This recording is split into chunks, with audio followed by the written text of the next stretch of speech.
Hi, thank you for joining us. My name's Amber King. I'm with Our Revolution.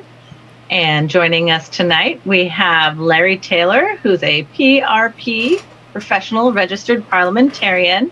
And he is here joining us tonight to go through our Washington State Delegation Plan.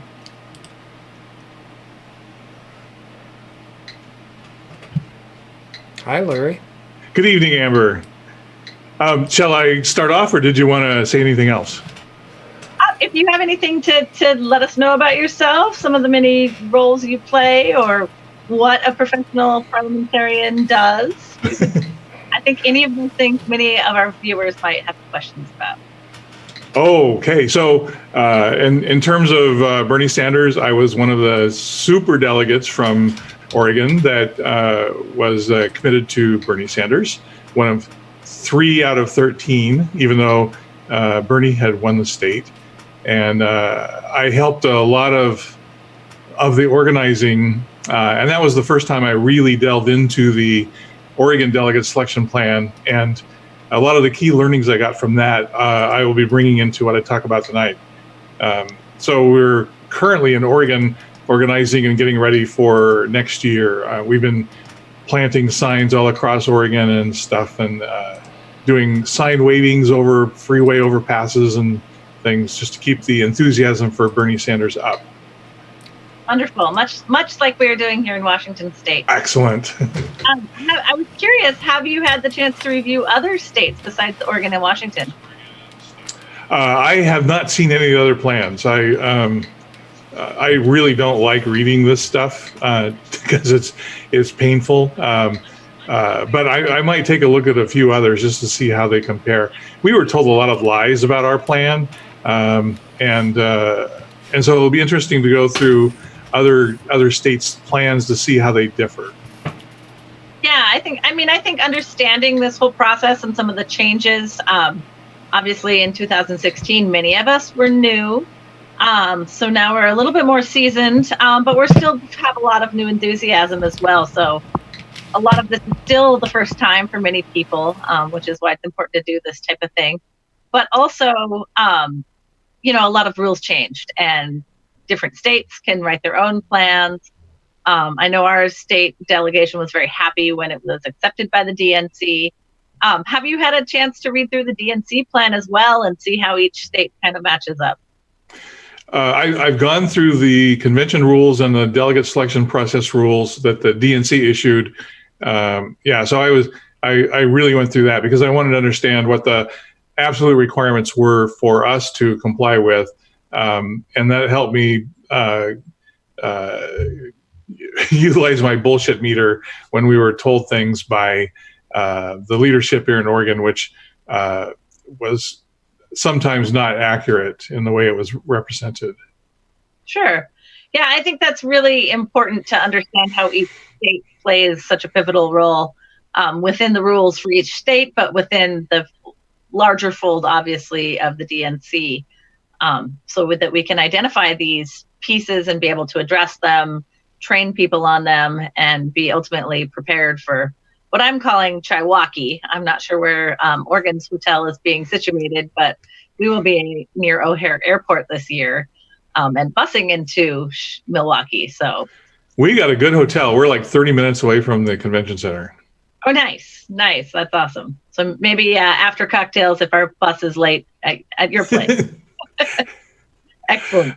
Well, I'd love to, you've got a slide deck prepared for us, and I'd love to just dive deep into that. And, maybe if there's a lot of questions or feedback from the audience and people watching after this, we can do a second series as it gets closer. Obviously, Washington now has a very early mail drop state for our primary ballots. So yes, it's so important. We're now one of the front running states that is very new and different for us in Washington. And so Washington Bernie-crats and Our Revolution's really trying to spread the word and the education piece on that so that we're all informed and we know what to expect from this process. Well, I want to start with a disclaimer, and this is the first slide. As I was reading through it, it's a very, very complicated process. And what I tried to do is boil it down to the essential pieces of information But even after 3 days of working on it, I was still catching errors. So I think it is like 95% accurate, if not 100% accurate. But anything I say, I encourage everyone to go back to the actual delegate selection plan that was published to verify it. So on the agenda for this presentation, I'm going to start at the very top for those who are not familiar with the process and talk about what is happening. I'm going to go through a number of key definitions which will help clarify some of the things that are happening. And the great thing about having this on video is that you can back it up and you can go through the definitions if it's not clear the first time. We usually don't use enough words as descriptors in English, and so things like delegate ends up being recycled, and by the time you finish explaining to somebody, they have no idea what you're talking about. Then we'll talk about key dates in the process for Washington, the steps in electing convention, and how delegates are proportioned around the state, and then things to watch for. So what is happening? So every 4 years, the Democratic National Party convenes to select their candidate to run for president in the November general election. The candidate is chosen by delegates sent to the National Convention by the states. The delegates are chosen by processes described in each state's delegate selection plan. So as we were talking about earlier, each one is a little bit unique, and yours is certainly more complicated than ours. And I do not envy the organizers of yours, because it's got some overwhelming numbers of things happening. Great. So what's interesting about the convention is that even though it looks like a 3-day party, it is actually the highest ranking meeting within the Democratic Party itself. And so you can do things from the floor of the convention, like change the rules, the bylaws of the Democratic Party, if you're, so organized. It usually doesn't happen because that's all things done on the first day, and the first day is not that very well attended, and people don't know that they have the option of changing stuff in any way. And so what they do on the first day is accept the convention plans and basically get on with the business of the party. On the next slide, how many delegates attend? In 2020, there will be an estimated 4,594 delegates. Of those, 3,836 are pledged delegates, and 758 are automatic delegates. It's my understanding that this automatic delegate number, which we used to call superdelegates, is a reduced number, which was an outcome of the Unity Commission results. And if you're familiar with the work of the commission, they will not be voting on the first ballot. They will be voting on the second ballot if it happens to get that far. The next slide is just a quick shot of what the convention actually looks like. As you can see, it's a massive number of people. It's actually a pretty amazing party to go to. There's thousands of people that are delegates, and there's thousands of press there milling about, and it pulls in something like 50,000 people when they conduct these events. And it's always great to see people that we usually see filtered by the media, but at least to get to see them directly. So seeing President Obama and Michelle Obama and Jill Biden and all those people was really cool. But that's one of the things we have to guard against on this one, because first timers are dazzled by what goes on, and they forget what their real purpose is in the convention. A quick question on that. If somebody wanted to just attend as an attendee, what is the process and cost and rules for that? Not as an actual delegate, but just as in attendance. It's if you have friends, you could probably get in, but just someone who wants to attend can't happen, because they end up using almost all the seats in the convention. And it's really interesting going up to there, and that was like it was almost a magical invisible wall between the outside and going into the convention when I went to my first one in 2012, because I could walk through the security and go into the room, and there were people who wanted to do that, but because they were not credentialed delegates, they could not get in. Gotcha. So if you're an alternate delegate, you have a chance of getting in and being seated You won't be with your delegation, but you'll at least be in the building. And then if you go out, if you're like a camp follower with your delegation, usually they can arrange for you to borrow someone's credentials to get into the building. But for just random visitors, it's usually not possible. And as you can imagine, the whole event is just swarmed with Secret Service people. Certainly, and probably pretty heavily attended outside as well. I know I saw a lot of video and I've always seen a lot of press, especially from 2016. Not so much in years past, I don't think, because of the, I would say, contentious nature of 2016, but there was a lot more video on the street and, activism was what I would see, and people trying to get messages or platforms in a much different way. Yes, it's 2 decades ago they would have to draft people to be delegates, and that situation is not the way it is anymore. And next, the convention next year could even have more people outside doing protests and rallies, depending on what happens. Great.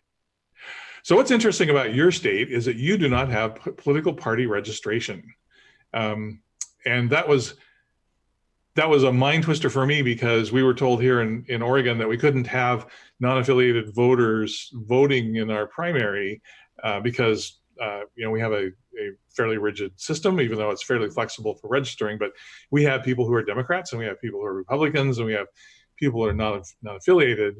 But your participation in the delegate selection process is open to all voters who wish to participate as Democrats, which seems like the same thing, but it's a little bit looser affiliation to the party. Correct. And I've seen the back of what the ballot is going to say, and it's got some pretty heavy wording. I know I've talked about it in a number of other shows, because it does mention things like jail time and and this is in the statement above the box you check, which of course there's only 2 boxes. Republican or Democrat. They're not quite worded the same. Each party got to pick their own wording. But it also is affirming that you will not participate in any other nomination process or convention. So it's quite interesting.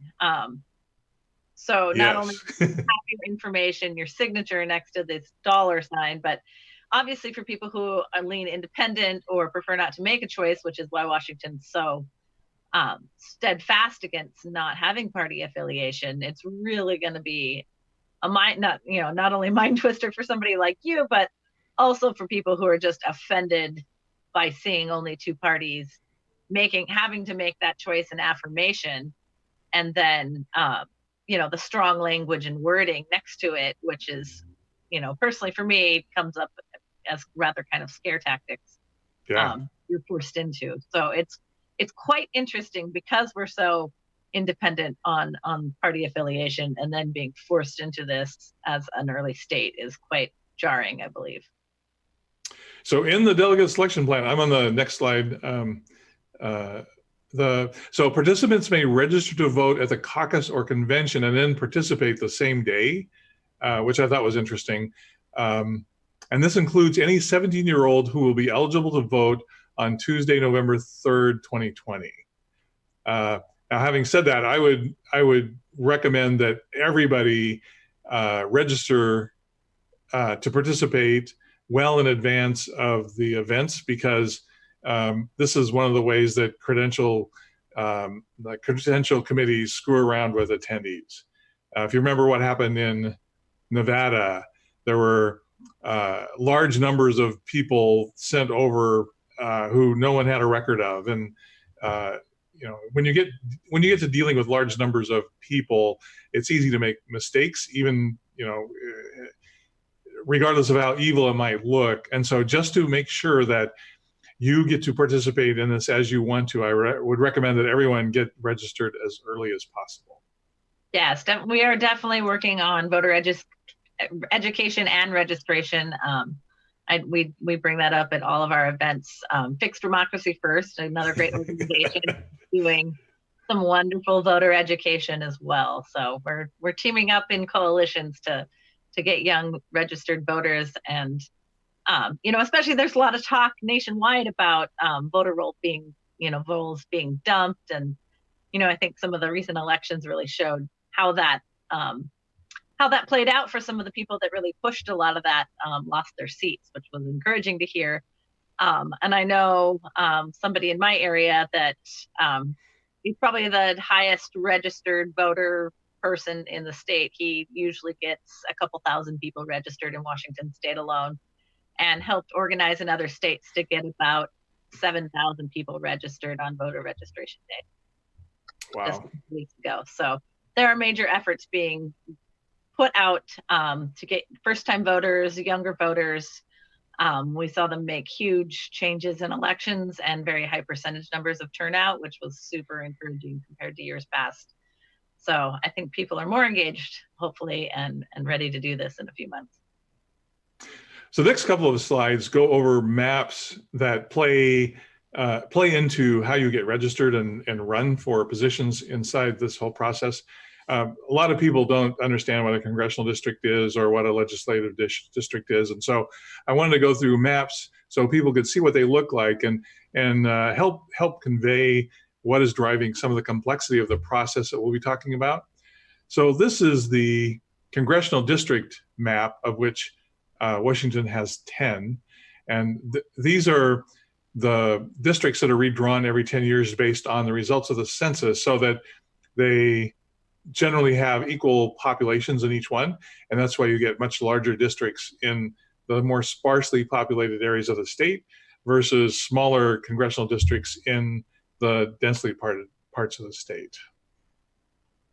The next slide shows the legislative districts. This was a new term for me, although we have a similar model down here. You've got, I believe, 49 legislative districts, and you have a senator for each legislative district, and then 2 representatives for each legislative district. And these districts play into the delegate selection process. So keep this in mind. And then the third factor in how people are selected are the counties. And I believe you have a county structure similar to Oregon, where every county has a Democratic Party committee. Is that true? Yes, it is. Excellent. And I'll mention this later, but I would go to your county party if you have any question about how you fit into the process and what dates you need to be apprised of for events to happen, because they should have access to that information for you. Yeah, actually, all of those important dates are on the Washington Democrats website. It's been updated recently. So you can see the legislative district dates, county dates, and state convention, I believe, is listed there as well, which will be in June. The next slide has all 3 of them, so you can see how some of the overlay goes. There's this interesting interplay with you in Washington between the county organizations and the legislative district organizations. So you can see that there's all kinds of combinations of how they work together. So there's a number of definitions I would like to go through. And again, this would be great to review if things get too complicated by the time we get to the end of this. So a state delegate is someone who's elected to represent a geographic area in the congressional district and state conventions. So they don't go to the national convention. They are a voting delegate at the state level. And then a national delegate is what we call people who are actually elected to go to the Democratic National Convention, which is going to happen July 13th to July 16th in Milwaukee, Wisconsin. A congressional district, as I just mentioned, you have 10 of those, and that means that you will have 10 congressional district conventions that will elect 58 of the national delegates. So a large chunk of the delegates will be elected from those geographic areas. Then you have legislative districts, and as I mentioned earlier, you got 49 of those, and each has a senator and 2 representatives. The term automatic delegate refers to what we in the last election called superdelegates, and what these are elected DNC members for Washington, party leaders, the U.S. representatives, the U.S. senators, the governor, and another category called distinguished party leaders. Another one, which is not part of the automatic delegates, but which will be elected, are PLEOs, and PLEO stands for party leader and elected officials. And the definition of this category is big city mayors, statewide elected officials, state legislative leaders, state legislators, and other state, county, and local elected officials and party leaders. So if you are a county commissioner, this could be a less competitive race to run in to become a delegate to the convention, because well, I don't know what happens in Washington, but in Oregon, very few of the people who fit in this category actually ran for these seats. And so we had people that were commissioners on water districts winning national delegate seats. So there's a concept of at-large delegates. So the congressional district delegates are based on the congressional districts. And then there's another group of at-large delegates that can come from anywhere in the state. And they are used to balance out the affirmative action goals so that you have a delegation that represents America. And then there's the at-large alternate delegates, which are people who then become delegates should one of your regular at-large delegates not be able to attend. And they're the ones that get first choice on the credentials if someone is if a regular delegate is at the convention and doesn't want to go in for one day or for the afternoon, and they can pass off their delegates to the alternate. There are 3 convention standing committees, and this is something to remember for later in this presentation. So they are rules, platform, and credentials. And you will be electing people to belong to these at the state convention. And as Amber was saying, your primary in Washington has been moved up, so you're one of the more early conventions or primaries. And this is where Washington voters cast their ballots for candidates, and they drive the percentages, the votes that each candidate receives drives the percentage of delegates they end up getting awarded after the primary is over. So that's why we would like Bernie Sanders to get another large chunk of the delegates. And here in Oregon, we're hoping that he gets the majority so that we have the dominant number when we go to the state convention. And I do know that number of total delegates for the state of Washington is 58 this year. Yes. You also will be electing a delegation chair. This was an area where they tried to pull a fast one on us in Oregon 4 years ago. This had historically been a state, one of our U.S. senators, and because Bernie had gotten the largest share of votes in the primary, and Ron Wyden, who was our senior senator, was a Hillary supporter, we did not feel it was appropriate for him to be the delegation chair. And so they first tried to finesse it, but we forced them to actually conduct that portion of a meeting like a regularly run meeting.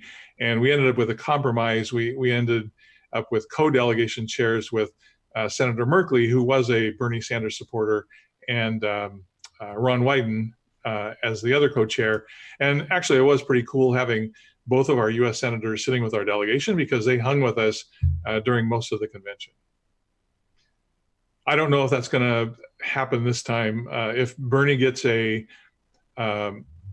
majority in Oregon, we might be pushing for having a civilian being the delegation chair, just because that feels more in line with the kinds of reforms that Bernie would like to do to the party. There's also a number of pages that get appointed, and your delegation selection plan specifies how they're selected. Both your plan and our plan here in Oregon, these individuals are appointed by the state Democratic chair. The final concept is plurality voting. So your slate is very interesting. You have to vote for all the seats. You can't leave any of them open, which I have to think about what that means in terms of plurality voting.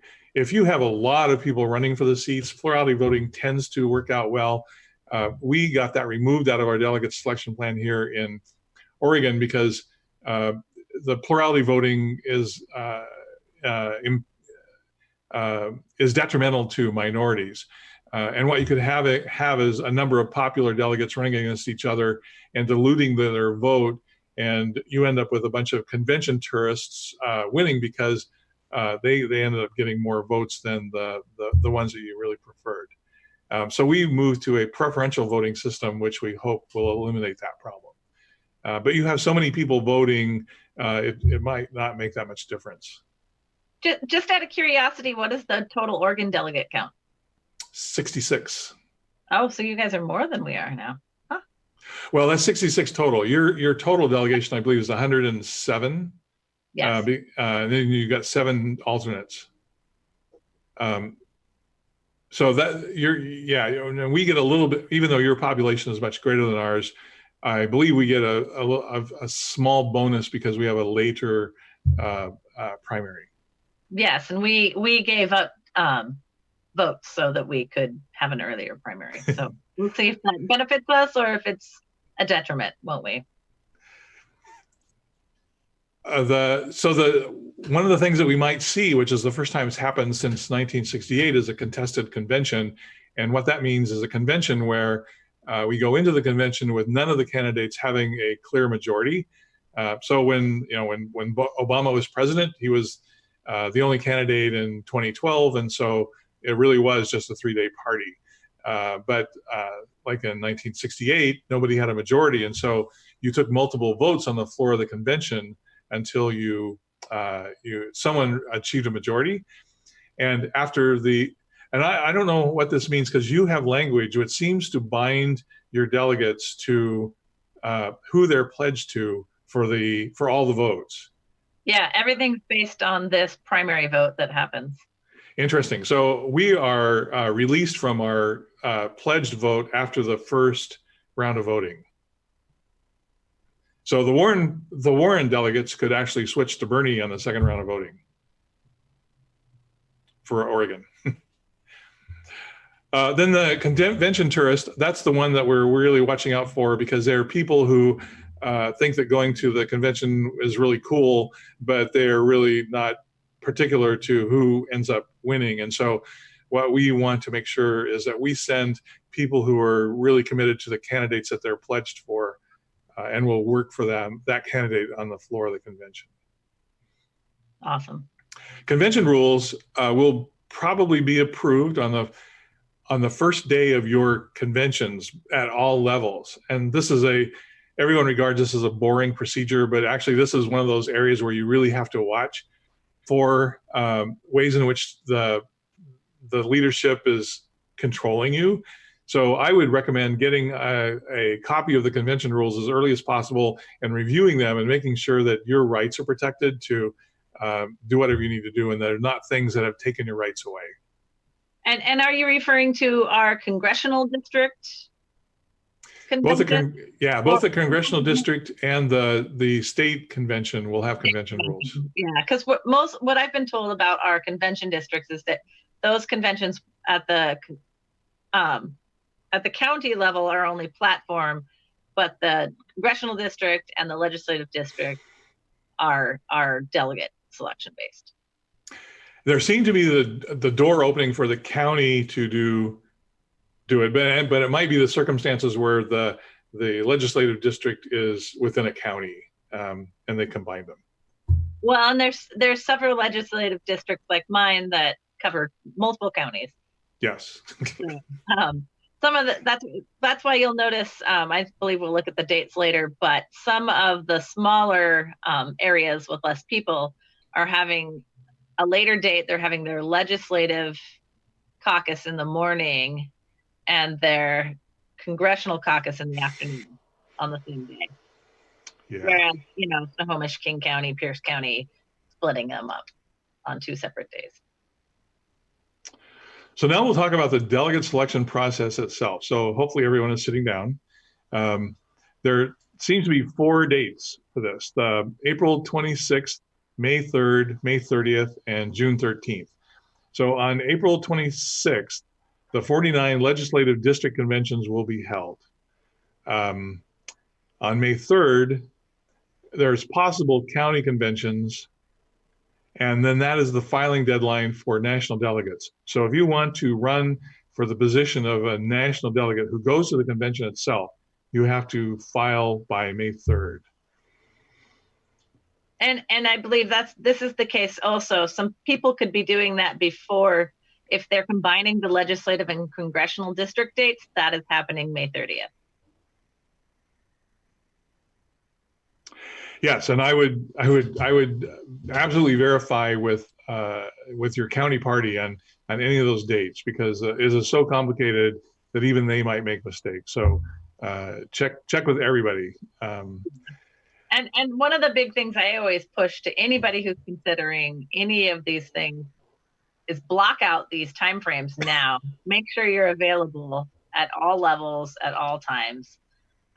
Because if you're interested in starting the process, we need to know you can go all the way through, even though obviously not all of us will make it through that process. And what's interesting about your process is that no Democrats will be electing anybody directly. So at the lowest level, the people who have pledged to vote like a Democrat will be electing a delegate, and the delegates then go off to elect the congressional district delegates and the state convention delegates. So there's several cycles of having to be elected to participate in the whole thing. You have to register to vote as a Democrat, to vote in the CD conventions, and then those are the ones that then elect the national convention delegates.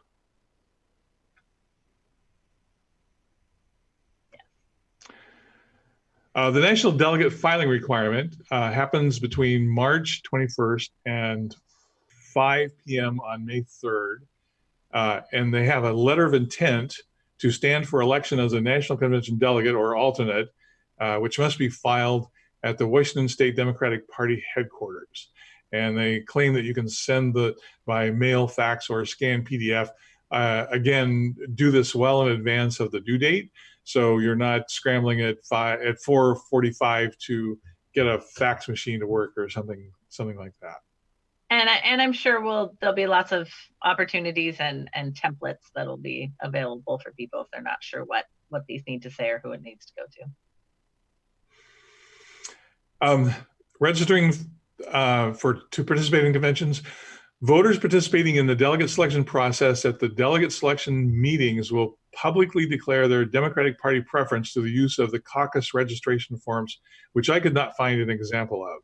So you need to track down a caucus registration form so you can participate in the conventions. And that's also where you recommend you record your presidential preference. You have a serious fee that you charge. So state convention delegates are going to be asked to pay $50 each to go to the party convention. However, no person shall be excluded or disqualified at any level on the basis of non-payment of such a registration or any fee. So if you can't pay, they're not going to bar you from participating. Something new that we've not seen in previous processes is how gender is going to be treated. So there's an overall desire for delegations to be gender balanced, equal numbers of males and females. But we also have the new category of non-binary candidates for people who do not want to run as either of those. If they receive sufficient votes to win a delegate slot, then those numbers are removed from the total, and then the remainder has to be gender balanced. So that's how they will accommodate non-binary candidates. And I know from the congressional district side, which is that final level, that most counties in Washington State are like 3 and 3, 3 identifying males, 3 identifying females, and that's for the total of that congressional district area. Congressional districts like Congressional District 7 have the highest in the state with the highest population of registered Democrats, and that is 11, I believe. so 5 and 6. Yes. So now I'm on the process summary slide for the June 13th state convention. I went through this process probably 3 times before it really sunk into me what all of these levels that you could run for are. So what I'm showing on this slide is the 18 automatic delegates, which are the people like the senators and the governors and your U.S. representatives. They become part of the national delegate pile. Then you have the 58 congressional district delegates that are elected from the congressional districts. At the state conventions, you elect 12 PLEO delegates, 19 at-large national delegates, and 7 at-large national alternate delegates. And you can have as many as 14,000 delegates, not 14,000, 1,400 delegates at your state convention. So that's going to be a huge event, electing all of these people. Yes. I was at the 2016 state convention. I'm gonna come up to yours this year just to watch. Oh, excellent. And so then after your 107 national delegates have been determined, they elect the standing committee members, which you have 2 on each of the, you have 3, I believe, on each of the standing committees, and then your delegation chair. So the next layer of complexity to this whole thing is that all of these numbers then are proportioned out based on the number of votes each of the candidates get. And so on this slide, I just, we're just for giggles, assume that the 3 candidates that will be dividing up the delegates will be Warren, Biden, and Sanders. And so at each convention, you're going to have a sub-convention, which I believe you call caucuses. So they're caucus meetings within each convention, and then they are allocated a number of the congressional district national delegates and state convention delegates based on census numbers, or well, both census numbers and the results of the primary. So even though it says that your congressional district is going to get 6, that 6 will be divided amongst the candidates that will get awarded delegates. So you're actually voting for a very very small number of delegates finally, like on the order of 3 or 4 at each of the conventions itself. And I hope that makes sense. Oh, yes. Yeah, I believe, in fact, now because we have this primary in play, we have to send in submitted signatures for the presidential ballot. So Bernie has submitted his signature, Kamala Harris, Warren, and I believe Amy Klobuchar, and that is it so far. So we'll see what happens. And what's interesting between yours and ours here in Oregon is that you might end up with more candidates who earn delegates because it's early and no one has dropped out, where hopefully the field will be winnowed out a little bit by the time we get to Oregon, so we don't have as many of these sub conventions going on. Yeah, it definitely muddies the water, and people don't realize, if you vote for a lesser candidate that doesn't get 15% of this vote that happens, then you get 0 delegates, and your vote is essentially wasted. And the PLEO delegates, the at-large national delegates, and the at-large national alternate delegates also get proportioned based on the number of votes each candidate receives. So that's how they, the great thing about this is that you will be with your own tribe for each of these caucuses. And so, it's only going to be Bernie people running for Bernie slots and Warren people running for Warren slots. And so, you're not going to lose. It's just getting the people who will fight most strongly for the candidate when they get to the convention that's going to make a difference. And I'll just mention out PLEO stands for Party Leader if Elected Official, in case you were wondering. Excuse me. The next slide shows the total breakdown in the categories. So the congressional districts, there's your 58, your 18 automatic delegates, your 12 party leader elected officials, your 9 at-large delegates, and that totals to 107. And then you have your 7 alternate delegates for a grand total of 114 elected and appointed positions. The next slide shows the delegate count for that are allocated to the congressional districts. So this is 1 through 6.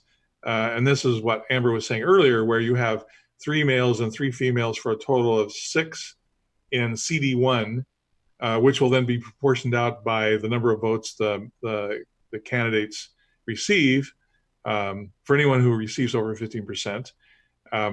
CD4 seems to get the lowest number, so they'll have 1 male and 2 females for a total of 3. The next slide shows the balance, so CD7 through 10, and then your total. So you end up with a total of 29 males, 29 females, for a total of 58 of the delegates elected at the congressional district level, assuming that there's no non-binary. So if you get 1 or 2 non-binary candidates winning seats, then those get subtracted for the total. So your total ends up being 58, but your actual number of males and females might go down a little bit. You also have representation goals, and you fortunately have a much simpler system than we do. And this is how the DNC would like the delegations to reflect America and the diversity that we have. So you have representation goals of 9 African Americans, 5 enrolled Native Americans, 15 Asian Pacific Americans, and 16 Hispanic Latino Americans. It appears that there's some errors in your delegate selection plan in how the Native Americans are listed. So hopefully they get that squared away before this whole process kicks in. Because they talk about the total being 40, but it's actually more than 40. Oh, interesting. I'll notice that. And then we have inclusion goals. So for you have 9 LGBTQ Americans and 12 people with disabilities and 30 youth, with a very broad definition of what a youth is, but you do have a sub-goal of at least 7 being under the age of 24. So you could be 35 years old and qualify as a youth. The next statement is very interesting. So this is the counting towards goals slide. Washington State also notes that the goals are not singular and discrete, which means that individuals who share a common identification among various goals are included in the count for each goal. And for example, a 21-year-old African-American woman in a delegation will be counted towards the even split of males and females in the delegation, and would also be counted towards the African-American and youth goals. So this is the concept of twofers and threefers. Election method, simple plurality is required for the election of a delegate or an alternate.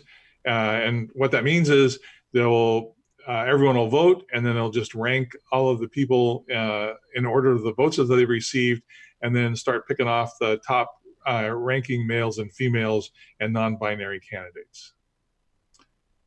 Voting for delegates and alternates shall be by signed ballot at all the delegate selection meetings. And the next one is interesting because I've never seen a requirement where you have to vote for everything, but your instructions are: a ballot to be counted must have all positions filled with duly nominated candidates with no duplications and be voted for a number of males and females differing by no more than 1. This is one of those things where people just can't follow the instructions, and you always end up with a handful of illegal ballots. And so certainly for our tribe, we want to make sure that everyone understands how to fill out a ballot correctly and accurately so that their ballot is not invalidated. Very important. So here's my recommendations. Identify who you want to elect as national delegates, and then have them run for all the categories that they're eligible for, at large, the congressional district, and PLEO, if they're eligible for that. And that just maximizes the number of opportunities they have to get elected. Calculate how many delegate votes you will need to win, and then make sure you run campaigns for delegates. I don't know if you typically have done this in the past. We are starting to see that happen in Oregon, but instead of just people being anonymously listed on a ballot, actually have literature printed up so your delegates are familiar with the candidates and who to vote for. One thing that we've started doing in Oregon is the state will publish a voter's guide, and they charge money for it, but you get included in it, and you can have your picture and your bio and how much work you've done for the candidate and whatever can burnish your credentials to get elected.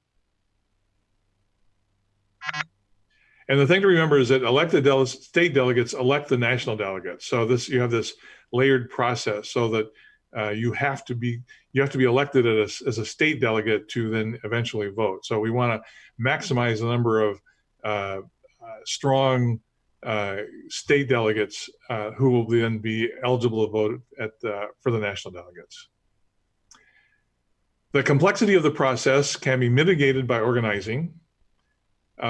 So what we're doing here, and what I'd recommend you to do, is draft participants and document their name, their phone, their email, county, legislative district, and congressional district, and then use campaign events to collect your supporters. So one of the things we'll be doing if Bernie comes and fills up Moda Stadium again, is that we will be out working the lines, getting names of people to recruit later. And then once you have the data on how to reach them, ensure that they know the dates of the various conventions, and then contact them prior to the events to verify that they're attending. Don't assume that they're just so enthusiastic about this that they're as motivated as we are to go to these things. You actually have to work at reminding people to go to these things so that you will get the numbers that you need showing up at these events. Finally, think about who you want as your delegation chair, like we are here. It's really hard to get Democrats to work together, but I'm always an optimist. And hopefully we can have that conversation in advance. So should we end up with a majority, or if we have a coalition with another candidate like the Warren campaign, that we can figure out who we want collectively and not just take someone who's forced upon us again. Because whoever your delegation chair is, they will need 54 votes to win. And finally, check with your local county Democratic Party for things like the county and legislative registration forms, the locations of these events, and the dates and times, and the number of state delegates elected at each level. I believe this was the month in which they were going to release the numbers. So once that data is available, you can start creating your campaign strategies. And I can't say this enough, register well in advance and don't rely on same-day processes. So congratulations on your complex delegate selection plan. Thank you. Not sure how to quite take that, but yeah, it's a little different this year for those of us who've been involved in years past.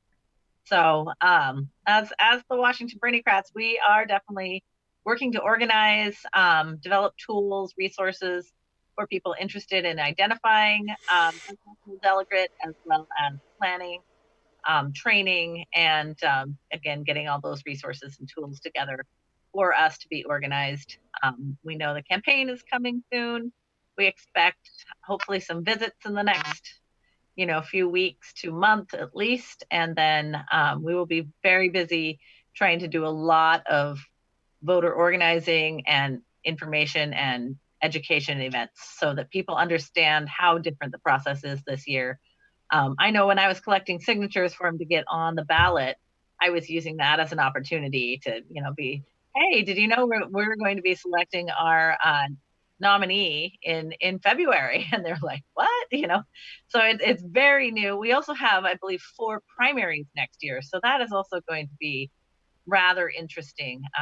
That hasn't happened for a while in Washington State that I'm aware of with this new added primary system. So again, it's going to be a lot of exciting events, a lot of people out canvassing. We're doing lots of trainings. We encourage everybody, of course, to get involved at a local level, start attending your LD meetings. If you don't know what your legislative district is, go online, find that information out with your voter registration. And all of them have monthly meetings. They're usually around 5 or 6 p.m.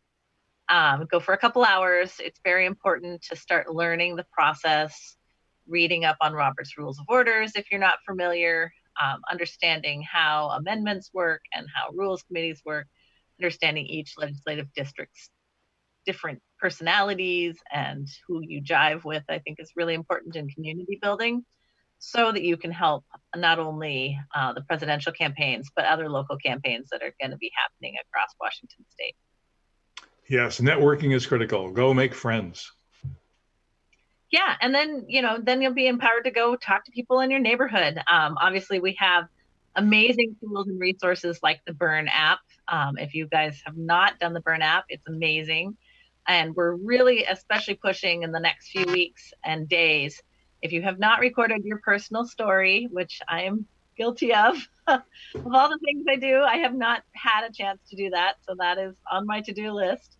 But having those 30-second, 60-second, 90-second little clips, stories about why this election especially is so personal to you, that is incredibly powerful and moving. Because we don't want to just, blah about policy. Obviously, policy is very important. But we need to know why it matters. We need to know why this election matters more than any other in the history of our time, and how people can get involved and move them to get up and take action with us and stand together so that we can have a new America. Right on.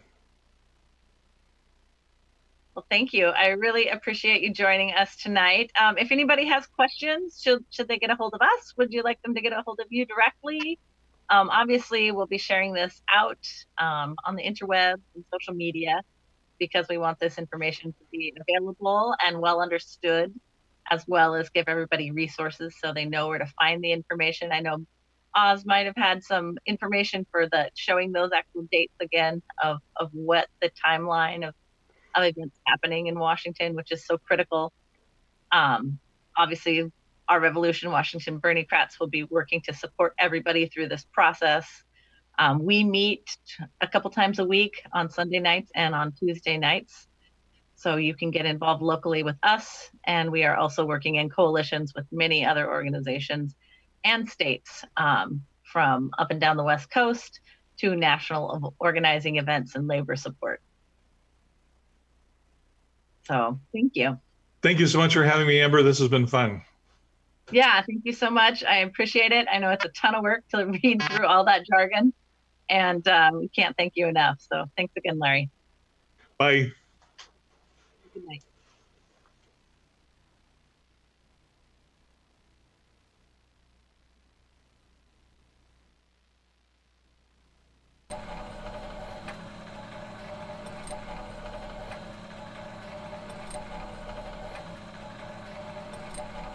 Independent media has always been the engine of great journalism because it's not tied to corporate power. Of course, what we're seeing is the demonization of alternative media, critics of imperialism, critics of capitalism. Couple that with the abolition of net neutrality, and you have an ability on the part of these corporate control systems of information to essentially shut out dissident voices. And that shows on the security and surveillance apparatus, the most sophisticated form of security and surveillance in human history. They're quite upfront about why they want it off the air. And then you look at the use of algorithms on the part of Silicon Valley entities like Google, and it's very clear what they're doing and who the enemy is. I want you to talk about and force discussion about climate change. Do you think you do that enough?